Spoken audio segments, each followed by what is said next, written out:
E aí, pessoal, tudo bem? Eu sou a professora Débora, professora de Ciências da Rede Municipal de Teresina, na escola Marcílio Flávio Rangel. E por conta da pandemia, nós estamos aqui com esse modelo de aulas remotas. Por isso que vocês estão me vendo por aqui. Bem, mas vamos pular a parte das apresentações, que eu quero fazer uma pergunta para vocês. Quem aí gosta de comer? Provavelmente todo mundo diz que gosta de comer, não é isso?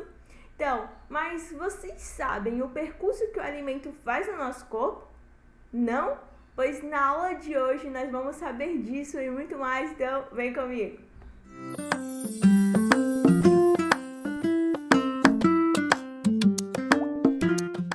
Bem, pessoal, o sistema digestório ele é responsável pela nutrição dos organismos. E para que essa nutrição aconteça, os alimentos precisam passar por 4 fases básicas: a ingestão, a digestão, a absorção e a eliminação. A ingestão acontece quando você coloca algum alimento na sua boca, você ingere um alimento, por isso que essa etapa tem o nome de ingestão, certo? Então, quando você coloca algum alimento na boca, seja biscoito, alguma fruta, você vai mastigar, é a primeira coisa que você faz, né? Se o alimento for sólido. Então, o primeiro contato que aquele alimento vai ter é com a sua cavidade bucal e com os dentes, porque a pessoa vai mastigar o alimento e quando eu mastigo algum alimento, eu digo que ocorre uma digestão mecânica. Mecânica porque eu estou usando os meus dentes para quebrar aquele alimento, certo? Em partes menores. A segunda etapa é a digestão. Após eu ingerir algum alimento e mastigar, vai começar a parte de digestão, tá? De digerir o alimento. E essa digestão, ela pode acontecer na boca, com alguns alimentos. E ela ocorre principalmente no estômago e no intestino, tá bem? Então, a digestão nada mais é que quebrar o alimento em partes menores. Eu tenho um alimento que ele tá grande, e aí, se eu quebro ele em partes menores, em partes que o corpo vai conseguir absorver, eu digo que eu faço uma digestão, tá? E a terceira parte da nutrição é exatamente a absorção, tá bem? Então, a absorção, ela ocorre principalmente no intestino, certo? E é a fase em que os nutrientes que foram digeridos em partes menores passam para o meu sangue para poder nutrir o restante do meu corpo, as outras células do meu corpo, certo? E do seu corpo também, tá bem? E a última etapa é a eliminação. Então, aquele alimento que ele não foi absorvido pelo organismo, ele é eliminado para o exterior do corpo, tá bem? Nós iremos ver cada uma dessas etapas minuciosamente, mas antes eu vou dar um tempinho para vocês copiarem essa introdução aí no caderno de vocês. Então, quem não pegou o caderno, vai lá correndo pegar para anotar tudinho, tá bem? E a gente se vê daqui a alguns instantes.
Então, voltando, vocês copiaram tudo direitinho? Então, beleza.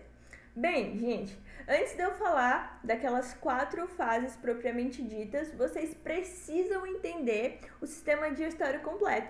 Então, eu quero que vocês olhem, observem bastante essa imagem que vai aparecer na tela agora e não esqueçam nunca mais a vida de vocês nela, tá bem? Então, imagem aparecendo. existem 7 componentes que o alimento tem contato direto. Ou seja, os alimentos entram em contato, passam por a superfície desses componentes. E existem também componentes acessórios. Está confuso? Calma que eu vou já explicar. Quando nós ingerimos um alimento, o primeiro contato que ele tem é com o quê?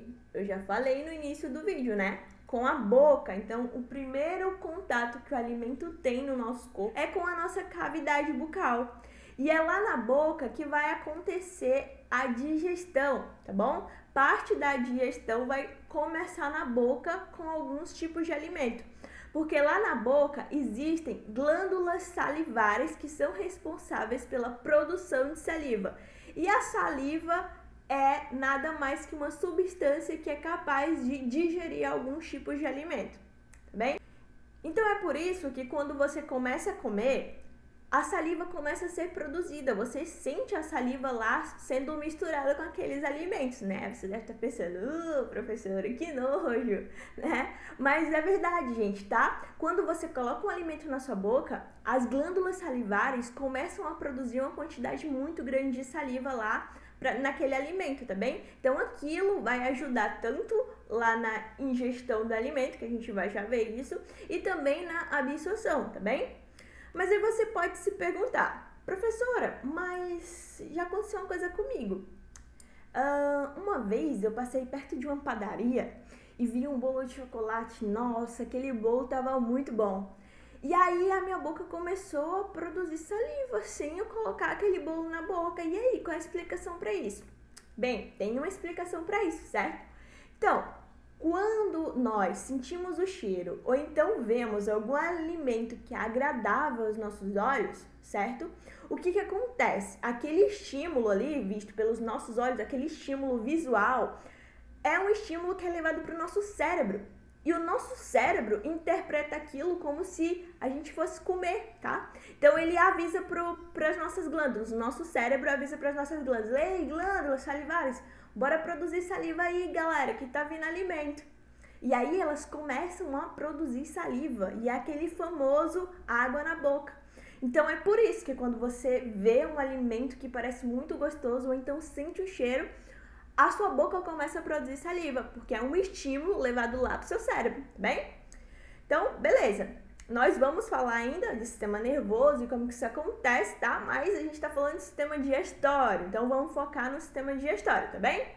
Então, certo, vamos continuar. Bem, gente, então após o alimento passar para a boca, ele passa por um tubinho que é chamado de faringe. Então a faringe, ela tá localizada mais ou menos aqui, ó, no início do nosso pescoço.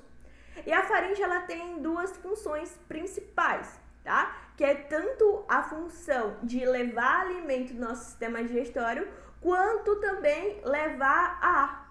Mas a gente vai falar desses outros sistemas mais pra frente, tá bem? Como eu já falei pra vocês, nós estamos falando de sistema digestório, tá? Mas eu quero que vocês entendam que a faringe, ela compartilha, ela passa tanto ar quanto alimento por ela, tá bem? Beleza, então vamos continuar falando, tá? Então depois da faringe, o alimento é levado para outro tubo, que é chamado de esôfago. O esôfago é um tubo bem maior que a faringe e ele leva o alimento até o estômago. E o esôfago também é um tubo cilíndrico, redondinho, e o alimento, ele passa por ele por movimentos que eu chamo de movimentos peristálticos. Nós vamos falar muito de movimentos peristálticos, tá? Vocês vão entender isso melhor quando eu vou falar especificadamente de intestino e etc. Vocês vão entender bem melhor. Mas, de antemão, eu vou explicar para vocês o que é um movimento peristáltico. O movimento peristáltico é mais ou menos assim, ó. Um movimento de ondinhas, tá? Movimento de ondinhas. Então, o alimento no esôfago, que não é mais chamado de alimento, e sim de bolo alimentar, porque ele já está misturado lá com saliva, então quando ele chega no esôfago, já está misturado com saliva, então por isso que eu chamo de bolo alimentar. Então ele passa assim, com esses movimentos peristálticos, tá bem?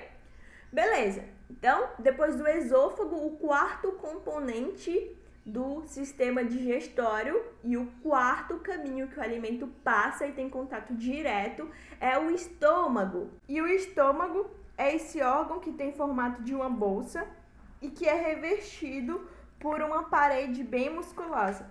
E essas paredes se contraem para amassar os alimentos. E essas paredes do estômago, elas literalmente amassam o alimento. Então, imaginem que tem alguma coisa aqui entre os meus dedos. Então, é como se os meus dedos fossem a parede do estômago e eu tivesse aqui, ó, amassando. Esse movimento aqui que eu tô fazendo, seja literalmente de amassar para ajudar na digestão dos alimentos, tá bem? Na digestão, não se esqueçam, a digestão é aquela fase em que eu quebro o alimento em partes menores para ajudar lá na absorção, tá bem?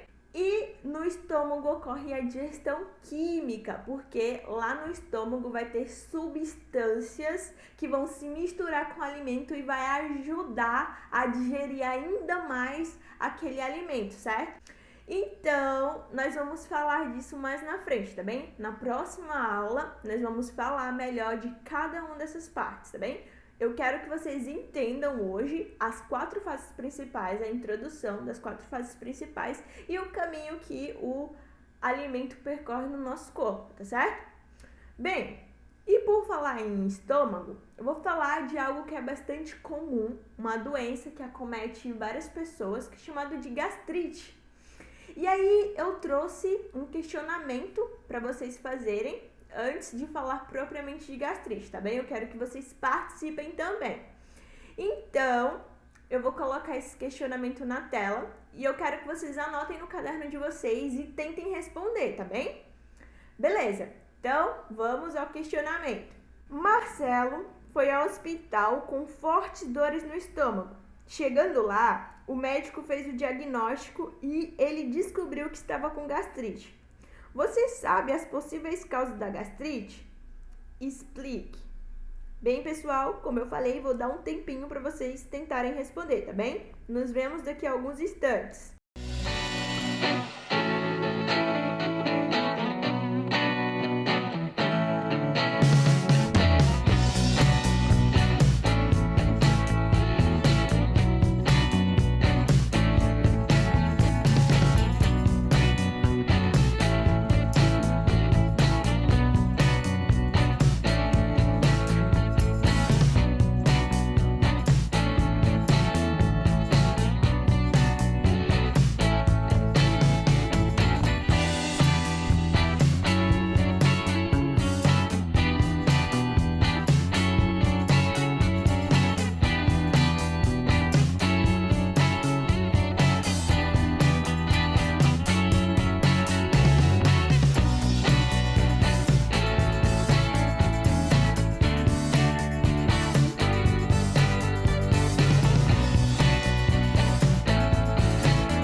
Então, voltamos. Conseguiram responder o que a gastrite de Marcelo tem a ver com as dores na barriga? Se isso tem alguma relação com o estômago?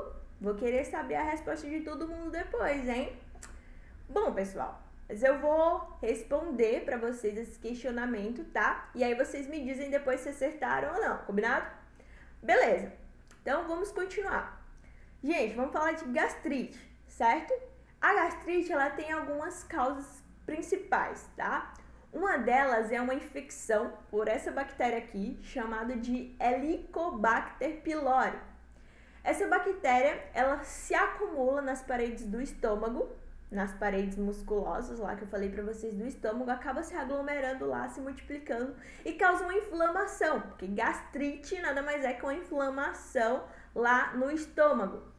E aí, a pessoa que por acaso for acometida com essa bactéria lá no estômago dela vai ter que passar por um tratamento, vai sentir muita dor, então é uma complicação, tá bem? Então, primeira causa da gastrite, bactéria, certo? Helicobacter pylori.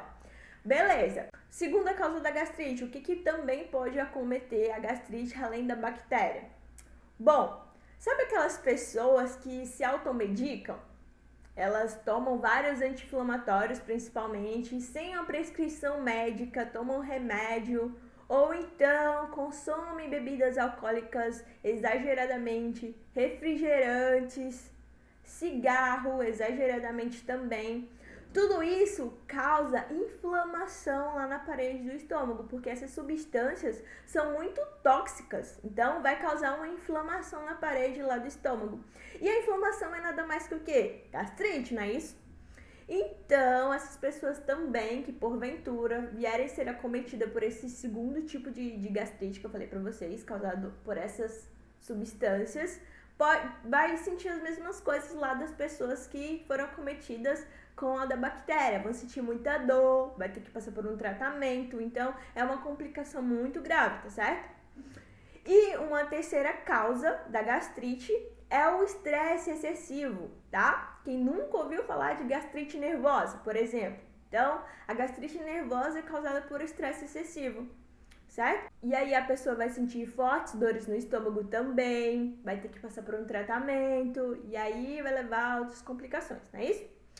Bem, se nenhum desses tipos de gastrite for tratado, aquela gastrite pode evoluir para uma úlcera gástrica. E aí uma úlcera gástrica é muito mais complicado que uma gastrite, porque aquela inflamação vai ser tanta ali naquele local que vai literalmente ferir a parede do estômago. Então vai ter feridas na parede do estômago e aquilo ali pode evoluir e a pessoa pode ter complicações muito piores, tá bom?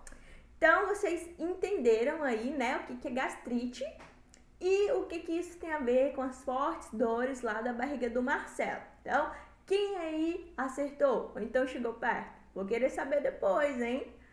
E ainda falando de estômago, eu vou trazer uma dúvida para vocês, que toda sala que eu entro e falo de sistema digestório tem sempre alguém para me fazer essa pergunta. Me perguntam a seguinte coisa: ô tia, por que quando eu tô com fome meu estômago ronca? Bem, o estômago ronca, pessoal, porque assim, nós ingerimos alimentos, né? Ele vai parar no estômago. E aí, se você passa muito tempo sem comer, acaba que aquele alimento que estava lá no seu estômago, aquele bolo alimentar, acaba que o estômago vai mandar para outro órgão, né? Que é o intestino. E aí o estômago acaba ficando vazio. Só que aí a gente respiramos ar. E parte desse ar pode ser que ele vá lá pro estômago, certo? A parede do estômago vai se contrair pensando que tem algum alimento lá. Então a parede vai se contrair, fazer aqueles movimentos que eu falei para vocês de amassar. E como não tem nada lá, só o ar e os líquidos vai fazer aquele barulho, o famoso estômago roncando. Então vocês entenderam o que é o estômago roncando? Nada mais é que ar lá no seu estômago, tá bom? Por isso que faz aquele barulhinho. Então, pessoal, vamos continuar com o caminho, o percurso que o alimento faz lá no nosso corpo, né? No nosso sistema digestório. Então, vamos recapitular o que nós já dissemos aqui. O primeiro contato é com a boca, cavidade bucal. Depois ele passa para um tubinho chamado faringe. Depois um tubo maior chamado esôfago. Depois o estômago. E agora o quinto que nós vamos falar é o intestino delgado. E o intestino delgado mede aproximadamente 7 metros de comprimento e é dividido em 3 partes: duodeno, jejuno e íleo. Então, pessoal, vocês ouviram bem essa parte que eu falei sobre que o intestino delgado mede 7 metros de comprimento? Se eu pegasse agora o intestino delgado de uma pessoa adulta e esticasse todo ele, daria um prédio com 7 metros. Olha só como que seria muito alto. E aí você pode se perguntar: professora, mas como é que ele cabe? 7 metros cabe? Então, porque ele tá enroladinho lá, né? Por isso que cabe, tá bom? Bem, eu vou falar melhor de todas as partes do intestino delgado na próxima aula, tá bem? Como eu já falei pra vocês, eu só quero que vocês entendam geral do sistema digestório, certo?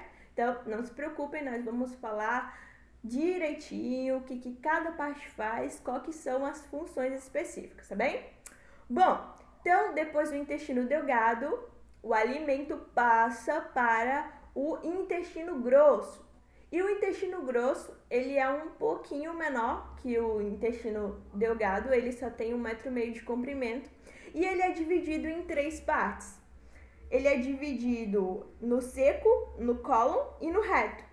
E cada uma dessas partes do intestino grosso também tem uma função específica que, adivinhe, nós só vamos falar na próxima aula, tá bem? O sétimo e último local que o alimento passa no corpo é o ânus.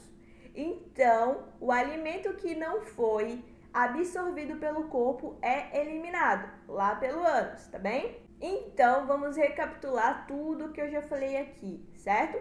Eu falei para vocês que os alimentos têm contato com 7 componentes diretos, tá bem? Que é boca, não é isso? Faringe, esôfago, estômago, intestino delgado, intestino grosso e ânus. Só que eu falei para vocês lá no início que eu tinha componentes acessórios, que são chamados de órgãos acessórios, que eles vão auxiliar o sistema digestório. E esses órgãos acessórios são 2. É o pâncreas e o fígado, tá bem? Então, o pâncreas e o fígado exercem uma função muito importante e indispensável no sistema digestório. Só que eu vou falar melhor para vocês dele na próxima aula, tá bem? Hoje eu só quero que vocês tenham uma visão geral do sistema digestório, certo? Então, beleza, pessoal. Agora eu vou colocar a imagem do sistema digestório completo aqui na tela e quero que vocês façam um esboço, tá bom? Um desenho de cada parte, tá bem? E aí vocês vão puxar setinhas no caderno de vocês para localizar cada parte. Por exemplo, boca, vocês vão puxar lá uma setinha e vão escrever boca, tá? Faringe também. Não precisa ser um desenho perfeito, não. Pode ser até aqueles bonequinhos de gravetinho, sabe? Pode ser até eles. Eu só quero que vocês façam para localizar cada parte do sistema digestório aí no corpo, tá bem? Então, nós nos vemos daqui a alguns instantes novamente.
pessoal, nós voltamos. E na aula de hoje, nós falamos da introdução ao sistema digestório. Nós vimos as 4 etapas que os nutrientes passam pelo nosso corpo, não foi isso? Que é a ingestão, a digestão, a absorção e eliminação, não foi isso? Falamos também do percurso dos alimentos no nosso corpo e dos componentes do sistema digestório, certo? Na próxima aula, nós vamos aprofundar ainda mais essas 4 etapas e vocês vão entender direitinho o que acontece, como que o alimento é transformado, certo? No nosso corpo e como que acontece a nutrição e etc, tá bem? Então, eu espero que vocês tenham gostado da aula de hoje, tenham entendido e espero também que estejam todos bem, em casa, lavando as mãos, usando a máscara quando for sair. E foi isso, pessoal. Um grande beijo para todos, um forte abraço e até a próxima aula. Se você quiser baixar o aplicativo que eu utilizei para mostrar o sistema digestório nessa aula, é só vir na loja de aplicativos do seu celular, digitar na barra de pesquisa Corpo Humano Evo Books e baixar esse aplicativo que mostra o corpo humano e explorar, tá bem? Até a próxima aula.